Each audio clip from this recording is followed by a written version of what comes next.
રાજ્યમાં ફરી એકવાર મેઘરાજા બચાવશે તાંડવ. આવતીકાલથી રાજ્યમાં કેટલાક સ્થળોએ ભારે વરસાદની હવામાન વિભાગની છે આગાહી. છોટાઉદેપુર, નર્મદા, તાપી, સુરત, નવસારી તેમજ ડાંગ, વલસાડમાં ઓરેન્જ એલર્ટ અપાયું. ભરૂચ, વડોદરા, પંચમહાલ, દાહોદમાં યલો એલર્ટ જાહેર.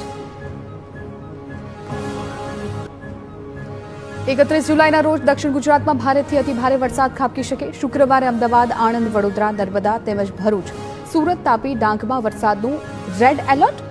અમરેલી, ભાવનગર, રાજકોટ, બોટાદ, સુરેન્દ્રનગર તેમજ ગાંધીનગર, ખેડા, પંચમહાલ, દાહોદમાં ઓરેન્જ એલર્ટ.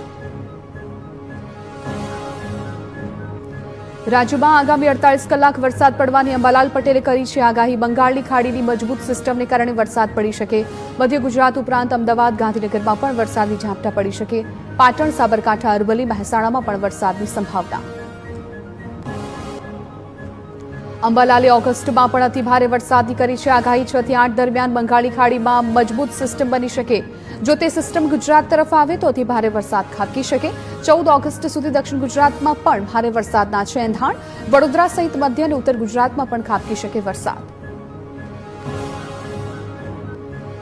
દાહોદ જિલ્લામાં ફરી છવાયો વરસાદી માહોલ. સંજેલી તાલુકામાં ધોધમાર વરસાદ ખાબક્યો. શહેર સહિત આસપાસના ગ્રામ્ય વિસ્તારોમાં વરસાદી માહોલથી વાતાવરણ ઠંડુગાર બન્યું.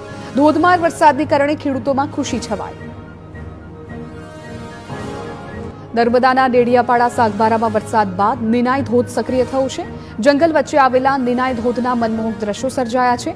નર્મદાના અનેક નદી નાળા અને ધોધ સક્રિય થતા કુદરતી સૌંદર્ય નિહાળવા પ્રવાસીઓ ઉમટી પડ્યા. વરસાદથી સમગ્ર પંથકમાં હરિયાળી છવાઈ. ખેડા જિલ્લાની વાત્રક નદીમાં આવ્યા નવા નીર. 2 કાંઠે વહેતી નદીથી કાંઠા વિસ્તારમાં ખુશીની લહેર છવાઈ. ખેડા જિલ્લામાંથી પસાર થતી વાત્રક નદીમાં પાણીનો પ્રવાહ ઝડપથી વધ્યો.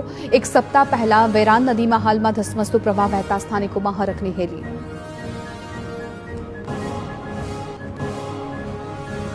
ભારે વરસાદને કારણે ખેડાના મહેમદાબાદમાં થયેલા નુકસાનના દ્રશ્યો સામે આવ્યા. મહેમદાબાદના ખાબકેલા 20 ઇંચ વરસાદથી વાત્રક નદી તરફ જવાનો આખો રોડ ધોવાઈ ગયો. ઓડા દ્વારા બનાવેલો રોડ ધોવાઈ જતા વાહન વ્યવહાર ખોરવાયો. ભારે વરસાદથી જમીનનું ધોવાણ થતા રેલવે ટ્રેક નજીકની દિવાલ પણ નીચી થઈ. સુરત શહેરમાં વરસાદ બાદ રોડની હાલત ખરાબ બની. કડોદરા રોડ, ઉધના રોડ, કતારગામમાં રસ્તા ઉપર મસમોટા ખાડા પડ્યા. સરથાણા, ડબોલી, પાંડેસરા અને ડિંડોલી વિસ્તારમાં ખાડાઓને કારણે વાહન ચાલકો અને રાહદારીઓ હાલાકી ભોગવવા મજબૂર બન્યા. ભાવનગરમાં રોડ રસ્તાની ખરાબ હાલતથી સ્થાનિકો હેરાન. નવા બનાવેલા રોડ હજુ સુધી ગેરંટી પીરિયડમાં હોવા છતાં રોડ પર ખાડા પડ્યા. ચોમાસું શરૂ થતા અગાઉના અનેક રોડના કામ અધૂરા મૂકી દેતા શહેરીજનોની હાલાકી વધી. કેટલાક સ્થળોએ ખાડાઓનું પુરાણ ચાલુ હોવાનું મનપાના સ્ટેન્ડિંગ કમિટી ચેરમેને દાવો કર્યો. બનાસકાંઠાના પાલનપુરમાં ઠેર ઠેર ખાડાઓએ વિકાસના દાવાઓની પોલ ખોલી. ક્યાંક રસ્તાની અધૂરી કામગીરી તો ક્યાંક ગુણવત્તા વગરની કામગીરીને કારણે શહેરીજનોની મુશ્કેલી વધી. પાલિકા પ્રમુખે દાવો કર્યો કે સતત વરસાદને કારણે ખાડા પડ્યા છે. વરસાદ બંધ થતાં જ તે ખાડા પૂરવામાં આવશે. વડોદરા શહેરના રસ્તાઓ પર પડેલા ખાડાઓ મામલે TV9ના અહેવાલની અસર થઈ છે. 2500થી વધારે ખાડાઓનો અહેવાલ રજૂ થતાં જ અધિકારીઓ દોડતા થયા. શહેરના તમામ રસ્તાઓ પર પડેલા ખાડાઓનું પુરાણ શરૂ કરાયું.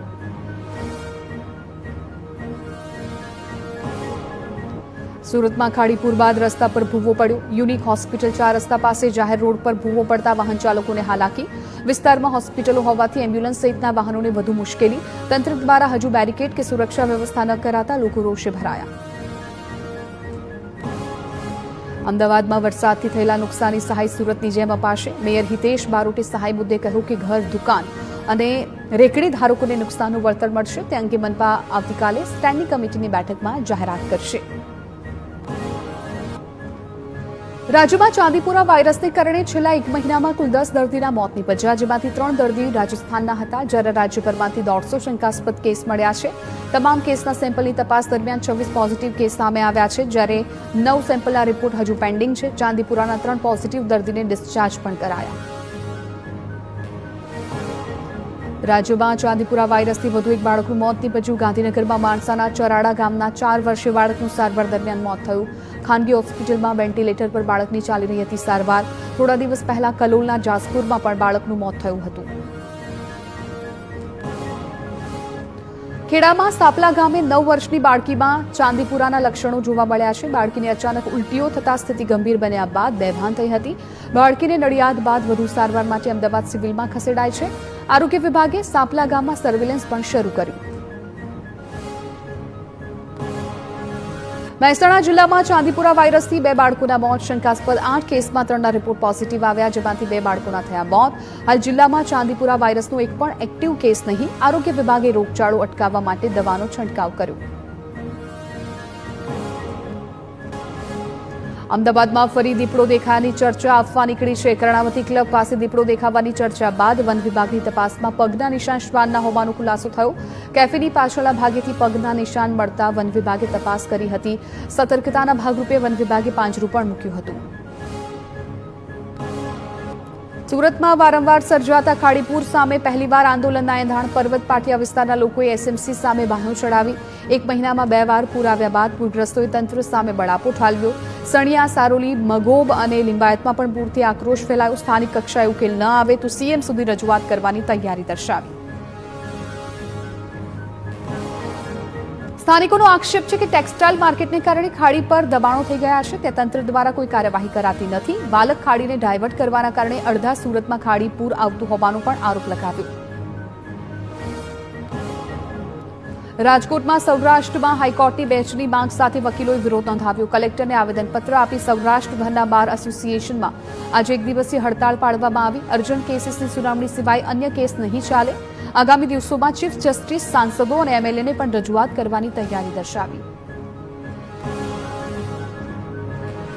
આયુર્વેદ કોલેજમાં કથિત પેપર લીકનો રાજકોટ અને જામનગરમાં એનએસયુએ વિરોધ નોંધાવ્યો છે. રાજકોટના કોટેચા ચોક ખાતે વિરોધ કરતા પોલીસે એનએસયુના કાર્યકરોની અટકાયત કરી છે. જામનગરમાં એનએસયુના કાર્યકરોએ કલેક્ટરને રજૂઆત કરી. પેપર સેટર અને જવાબદાર અધિકારીઓની ભૂમિકા તપાસવાની માંગ કરી. કાર્યવાહી ન થાય તો ઉગ્ર આંદોલનની ઉચ્ચારી ચીમકી.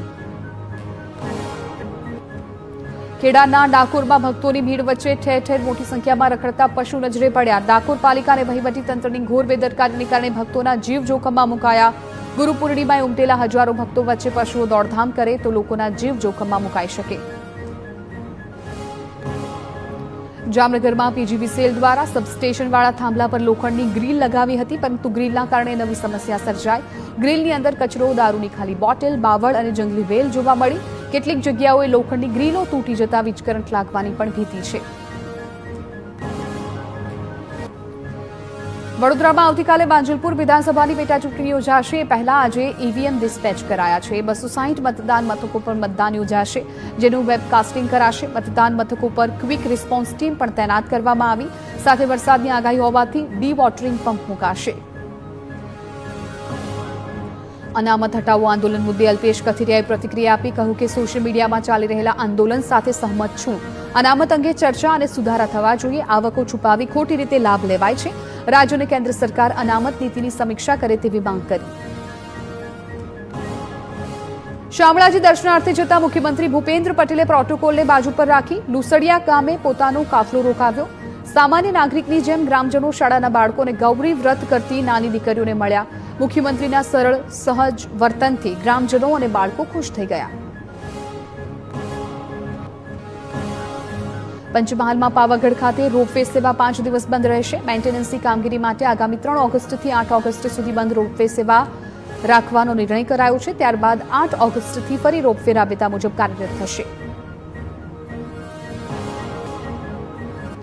ભાવનગરમાં વેપારી સાથે ગુંડાગીરી કરી ખંડણી માંગવાની ઘટનામાં પોલીસે 4 આરોપીને દબોચ્યા છે. મધરાત્રે અજાણ્યા નંબર પરથી ફોન કરીને વેપારીને બોલાવાયો હતો. આરોપીઓએ વેપારી પાસેથી 2 લાખની ખંડણી માંગી હતી. વેપારી ઇનકાર કરતા છરી બતાવી 10,000 રૂપિયા લૂંટી લીધા હતા. અમદાવાદના વિવેકાનંદ નગરમાં કરિયાણાની દુકાન ચલાવતા વેપારી પર જીવલેણ હુમલો કરનાર શખ્સ ઝડપાયો. ગુનામાં સામેલ એડવોકેટ સહિત 4 આરોપીની ધરપકડ કરી. તપાસમાં સામે આવ્યું કે વેપારી એક આરોપીને આપેલા ઉછીના રૂપિયા પરત માંગતા હુમલો કર્યો. અમદાવાદમાં અરજી બંધ કરવા લાંચ માંગનાર એએસઆઈ રંગે હાથ ઝડપાયો. અકસ્માતની અરજી બંધ કરવા 10,000ની લાંચ માંગી હતી. ફરિયાદીએ એસીબીનો સંપર્ક કરવા છટકું ગોઠવી એએસઆઈ મુકેશ રાજપૂતને ચોકીની બાજુમાં જ લાંચ લેતા ઝડપ્યો હતો. ASI Mukesh Rajput L traffic police સ્ટેશનમાં બજાવે છે ફરજ. ભાવનગરની જિલ્લા જેલમાં તપાસ દરમિયાન મોબાઈલ મળ્યો છે. જૂની બેરેક નંબર 2ના જનરલ ટોયલેટના દરવાજામાં મોબાઈલ છુપાવ્યો હતો. નીલમબાગ પોલીસ મથકે ફરિયાદ દાખલ કરી મોબાઈલને તપાસ અર્થે એફએસએલમાં મોકલાયો. વડોદરામાં શ્રીનોરના સાદલી ગામે સ્ટેટ મોનિટરિંગ સેલે જુગારના આડા પર દરોડા પાડ્યા. લાસી ફાર્મની સામે રેલવે ટ્રેકની બાજુમાં ખુલ્લી જગ્યામાં જુગાર રમતા હતા. પોલીસે 14 આરોપીની ધરપકડ કરી, જ્યારે અન્ય 2 આરોપી ફરાર કે જેની શોધખોળ હાથ ધરવામાં આવી. 12 લાખથી વધુનો મુદ્દામાલ જપ્ત કર્યો. પંચમહાલમાં ખેતરમાં ગાંજાની ખેતીનો પર્દાફાશ થયો. ઘોઘંબા તાલુકાના વાવકુંડલી ગામે એસઓજીએ દરોડા પાડ્યા. ખેતરમાંથી 97 લીલા ગાંજાના છોડ મળી આવ્યા. 18 લાખથી વધુની કિંમતનો 37 કિલો લીલો ગાંજો જપ્ત કર્યો. 2 આરોપીની ધરપકડ કરી એનડીપીએસ એક્ટ હેઠળ ગુનો નોંધ્યો. સુરતના ચર્ચિત નક્ષત્ર સેફ વોલ્ટ ચોરીકાંડની તપાસ દરમિયાન ચોરીનો આંકડો 3 કરોડ 49 લાખે પહોંચ્યો. શેર બજારમાં થયેલા 3 કરોડના નુકસાનની ભરપાઈ પિતા પુત્રો ચોર બન્યાનું સામે આવ્યું. તેથી દરરોજ લોકર ન ખુલતા હોય તેવી સિંગણપુર બ્રાન્ચને સોફ્ટ ટાર્ગેટ બનાવતી હતી. ચોરીનું સોનું ખરીદનાર 2 સોનીની પણ અટકાયત કરાઈ છે. રાજકોટની મહિલા સાથે 84 લાખની સાયબર છેતરપિંડીના કેસમાં પોલીસે દિલ્હીના શખ્સની ધરપકડ કરી છે. વજન ઘટાડવાની દવાના નામે 2024થી સાયબર માફિયાઓ મહિલા પાસેથી રૂપિયા પડાવતા હતા. રૂપિયા પરત માંગતા આરોપીઓએ ખોટા દસ્તાવેજો બતાવ્યા હતા. આરોપીના બેંક ખાતામાંથી 26 લાખની રકમ સીઝ કરાઈ છે. સુરતમાં કતારગામના જેકે સ્ટાર જ્વેલર્સ પેઢીના વેપારી સાથે ઠગાઈ આચરાઈ છે. કેરળના 3 શખ્સોએ 1.5 કરોડથી વધુની ઠગાઈને અંજામ આપ્યો.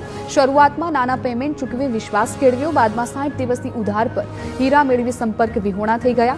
સમગ્ર મામલે વેપારીએ સુરત ઇકોસેલ પોલીસ સ્ટેશનમાં ફરિયાદ નોંધાવી. જૂનાગઢના ભવનાથમાં પણ ગુરુ પૂર્ણિમા મહોત્સવની ઉજવણી કરવામાં આવી. મોટી સંખ્યામાં ભાવિ ભક્તો ભવનાથ ખાતે ઉમટી પડ્યા હતા.